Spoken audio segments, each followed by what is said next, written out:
Spawning in the bottom right position of the map that is RSL TPW Electric Circuit as our yellow Zerg player. From Root Gaming, it is CatZ.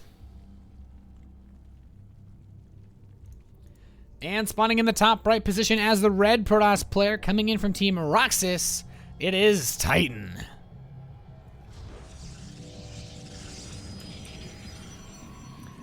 So, as far as strategies go, Titan likes to play an aggressive 2-base style. It's pretty much exclusively what I've seen out of him in my past experience. He's played in the Ritmix, StarCraft 2 Heart of the Sworn beta show matches, where he displayed some very aggressive play versus Hyun.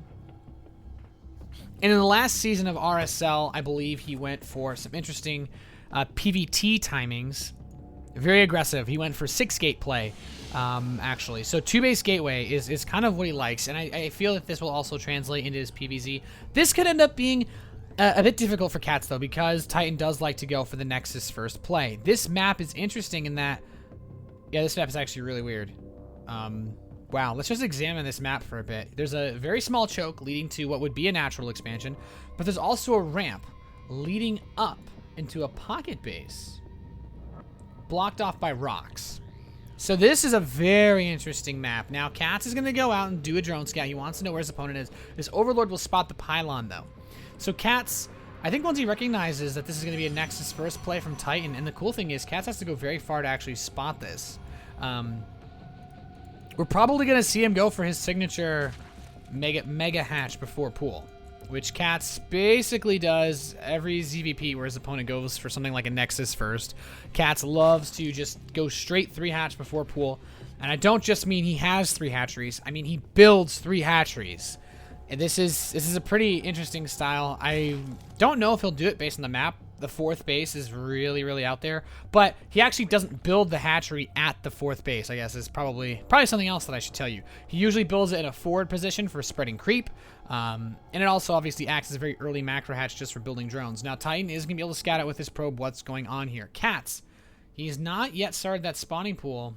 Will he, though? That's the question. Where do you put a 4th hatchery on this map? And that's CatZ. He's wondering the same thing, so he's going to go for the pool. Just a regular double hatch before spawning pool.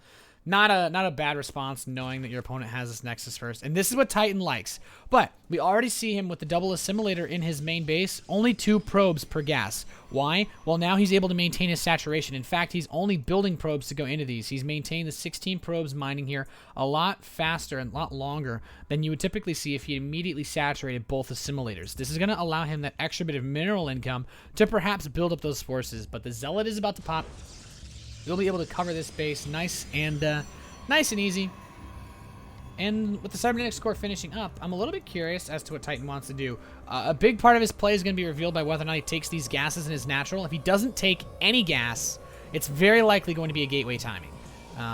If he takes the gas, it'll likely be right before he throws on a Stargate. And actually, yeah, there's the Stargate. So we're probably going to see these gas guys just go down maybe when the Stargate completes. It depends. He actually a pretty fast Stargate, going straight for it. I believe he started that. Yeah, he started before his warp gate.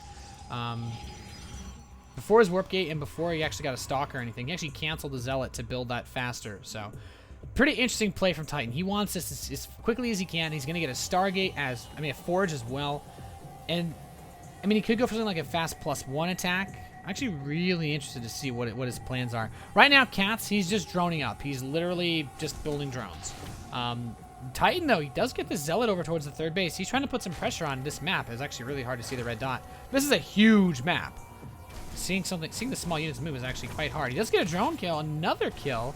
Very nice play here from Titan, getting in this mineral line. I didn't even see this Ninja Zealot make it over here. But with the Queen out, oh my goodness, Titan, he's gotten 3 drone kills so far. Very nice. And then he takes out another one of the Zerglings. So, very nice play.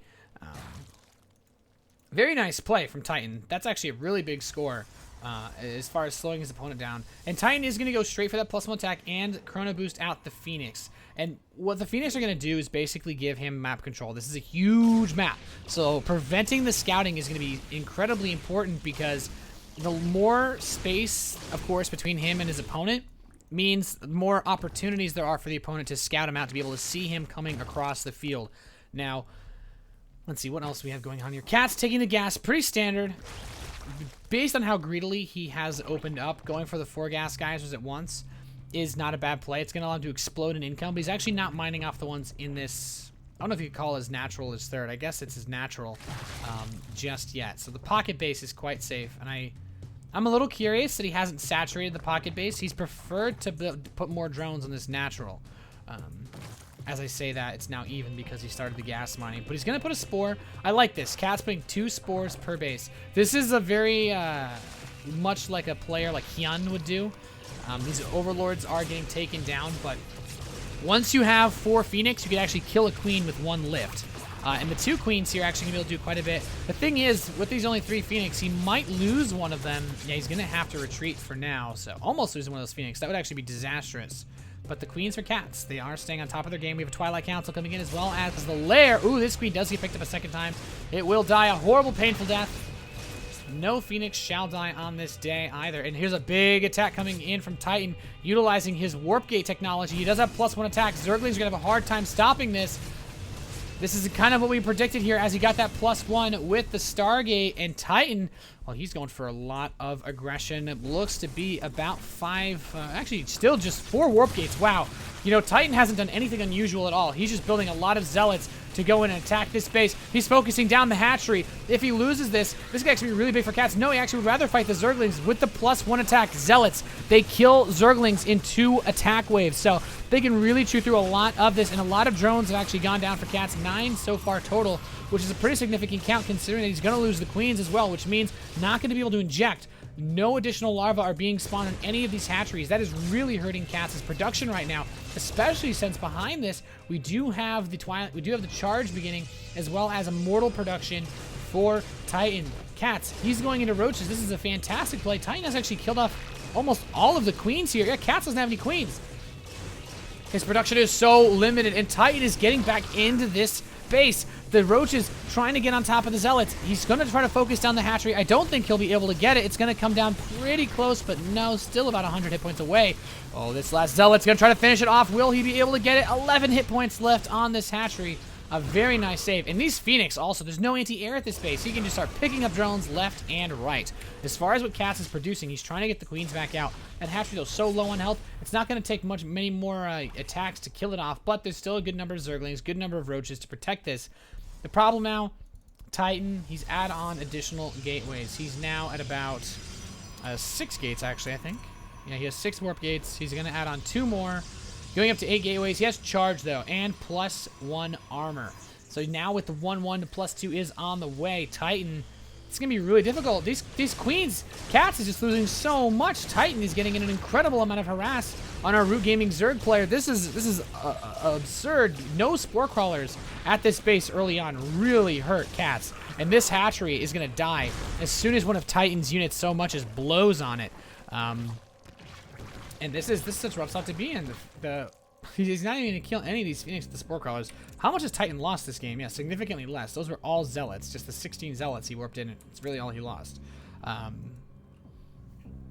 Maybe one of those Phoenix. But Titan, no, he's not going to push out. He's just going to take a third base. I like this. He could push out pretty easily, though, I feel. He doesn't have a terrible amount of sentries, but with the charge and the upgrade advantage, it's going to be so hard for CatZ to stop him. Yeah, now he's going to push out. This is what I wanted to see, especially since he can still use the Phoenix to pick up units. There's no defenses by the back door of the third base. He can punch in, easily kill this base off. No problemo. Although I feel that going for this base would still be more ideal because he only needs 1 or 2 immortal shots to actually kill that off. As the health has not regenerated anywhere near enough. It takes so long to regenerate that. And the Phoenix continue to punch in, trying to kill more CatZ units off. Archons coming in, Immortals still being produced. But no, Titan, he's just chilling. This is a very defensive play. What he's decided is, I'm ahead. I'm just going to snowball this lead like no tomorrow. I can get up whatever I want. I can get up as many Templars I want. No real huge tier 3 commitment yet. We don't see Storm. We don't have a Robotics Bay. So there's not going to be Colossi. We're not going to have any real Templar play. It's just going to be for the Archons. And now Titan looks like he wants to push out finally.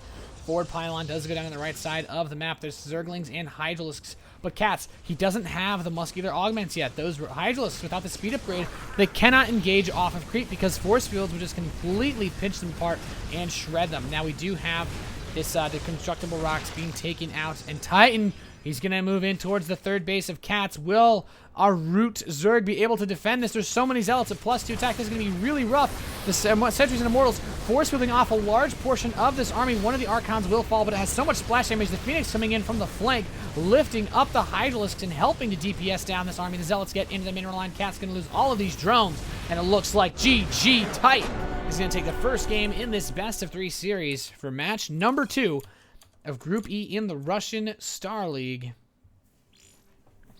Very nice play there from Titan.